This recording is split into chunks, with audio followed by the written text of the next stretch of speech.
ಮಿತ್ರರೇ, ಭಾರತದ ವಿರುದ್ಧ ಕ್ರಿಕೆಟ್ ಆಡುವುದಿಲ್ಲ ಎಂದು ಅಬ್ಬರಿಸಿದ್ದ ಪಾಕಿಸ್ತಾನ ಈಗ ದಿಢೀರನೆ ಮಣಿದಿರುವುದು ಯಾಕೆ? ಐಸಿಸಿ ನೀಡಿದ್ದ ಆ ಒಂದು ಎಚ್ಚರಿಕೆ ಪಾಕಿಸ್ತಾನದ ಬೆನ್ನೆಲುಬನ್ನು ಮುರಿಯಿತೆ? ಮತ್ತು ಈ ಕ್ರಿಕೆಟ್ ಸಮರದ ಹಿಂದೆ ಯುಎಇ ಕೇಳಿದ ಆ $2 ಬಿಲಿಯನ್ ಹಣದ ರಹಸ್ಯವೇನು? ಮಿತ್ರರೇ, ನಮಸ್ಕಾರ.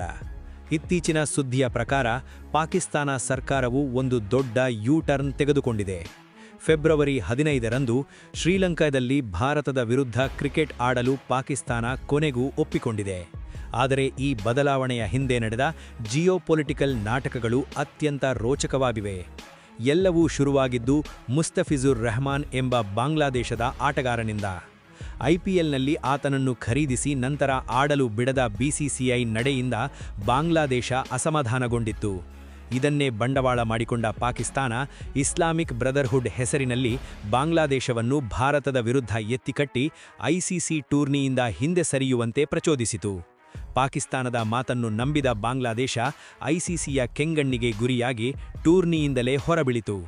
ಇದಾದ ನಂತರ ಪಾಕಿಸ್ತಾನ ಕೂಡ ನಾವು ಭಾರತದ ಜೊತೆ ಆಡುವುದಿಲ್ಲ ಎಂದು ಘೋಷಿಸಿತು.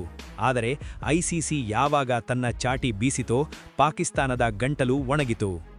ಒಂದು ವೇಳೆ ಆಡದಿದ್ದರೆ ಭಾರೀ ದಂಡ, ವಿದೇಶಿ ಆಟಗಾರರು ಪಾಕಿಸ್ತಾನ ಲೀಗ್ನಲ್ಲಿ ಆಡದಂತೆ ನಿಷೇಧ ಮತ್ತು ಐಸಿಸಿಯ ಎಲ್ಲ ಟೂರ್ನಿಗಳಿಂದ ಪಾಕಿಸ್ತಾನವನ್ನು ಹೊರಹಾಕುವ ಎಚ್ಚರಿಕೆಯನ್ನು ನೀಡಲಾಯಿತು.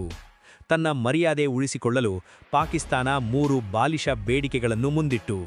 ನಮಗೆ ಹೆಚ್ಚಿನ ಹಣ ಬೇಕು, ಭಾರತದ ಜೊತೆ ದ್ವಿಪಕ್ಷೀಯ ಸರಣಿ ನಡೆಯಬೇಕು ಮತ್ತು ಭಾರತದ ಆಟಗಾರರು ನಮ್ಮ ಜೊತೆ ಹಸ್ತಲಾಘವ ಮಾಡಬೇಕು. ಆದರೆ ಐಸಿಸಿ ಈ ಎಲ್ಲ ಬೇಡಿಕೆಗಳನ್ನು ಕಸದ ಬುಟ್ಟಿಗೆ ಹಾಕಿತು. ಇದರ ಬೆನ್ನಲ್ಲೇ ಶ್ರೀಲಂಕಾ ಕ್ರಿಕೆಟ್ ಬೋರ್ಡ್ ಕೂಡ ಪಾಕಿಸ್ತಾನದ ಈ ನಡೆಯಿಂದ ತಮಗೆ ಕೋಟ್ಯಾಂತರ ರೂಪಾಯಿ ನಷ್ಟವಾಗುತ್ತಿದೆ ಎಂದು ಕಿಡಿಕಾರಿತು. ಆದರೆ ಪಾಕಿಸ್ತಾನದ ಬೆನ್ನೆಲುಬು ಮುರಿದಿದ್ದು ಯುಎಇ ನೀಡಿದ್ದ ಆ ಒಂದು ಸಂದೇಶದಿಂದ. ಪಾಕಿಸ್ತಾನಕ್ಕೆ ಸಾಲ ನೀಡಿದ್ದ ಯುಎಇ ತಕ್ಷಣವೇ ತನ್ನ $2 ಬಿಲಿಯನ್ ಹಣವನ್ನು ವಾಪಸ್ ನೀಡುವಂತೆ ಕೇಳಿತು. ಈಗಾಗಲೇ ಆರ್ಥಿಕವಾಗಿ ಹೈರಾಣಾಗಿರುವ ಪಾಕಿಸ್ತಾನಕ್ಕೆ ಇದು ಗುಡುಗು ಬಡಿದಂತಾಯಿತು. ಹಣದ ಕೊರತೆ ಮತ್ತು ಜಾಗತಿಕ ಒತ್ತಡಕ್ಕೆ ಮಣಿದ ಪಾಕಿಸ್ತಾನ ಈಗ ಎಲ್ಲ ಮರ್ಯಾದೆ ಮತ್ತು ಇಸ್ಲಾಮಿಕ್ ಬ್ರದರ್ಹುಡ್ ಬದಿಗಿಟ್ಟು ಕ್ರಿಕೆಟ್ ಆಡಲು ಸಿದ್ಧವಾಗಿದೆ.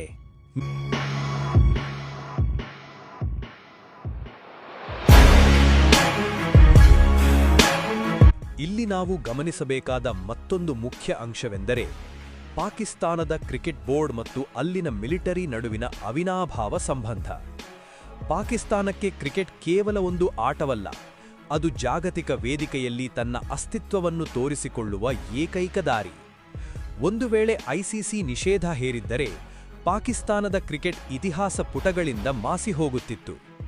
ಶ್ರೀಲಂಕಾದಂತಹ ಮಿತ್ರ ರಾಷ್ಟ್ರಗಳೇ ಪಾಕಿಸ್ತಾನದ ವಿರುದ್ಧ ತಿರುಗಿಬಿದ್ದಾಗ ಇಡೀ ವಿಶ್ವದ ಕ್ರಿಕೆಟ್ ಲೋಕದಲ್ಲಿ ಪಾಕಿಸ್ತಾನ ಏಕಾಂಗಿಯಾಯಿತು. ಇತ್ತೀಚಿನ ವರ್ಷಗಳಲ್ಲಿ ಪಾಕಿಸ್ತಾನಿ ಆಟಗಾರರ ಕಳಪೆ ಪ್ರದರ್ಶನ ಮತ್ತು ಬೋರ್ಡ್ನ ಒಳಗಿನ ರಾಜಕೀಯದಿಂದಾಗಿ ಪ್ರಪಂಚದ ಯಾವುದೇ ದೊಡ್ಡ ಬ್ರ್ಯಾಂಡ್ಗಳು ಈಗ ಪಾಕಿಸ್ತಾನಿ ಕ್ರಿಕೆಟ್ಗೆ ಸ್ಪಾನ್ಸರ್ ಮಾಡಲು ಸಿದ್ಧವಿಲ್ಲ.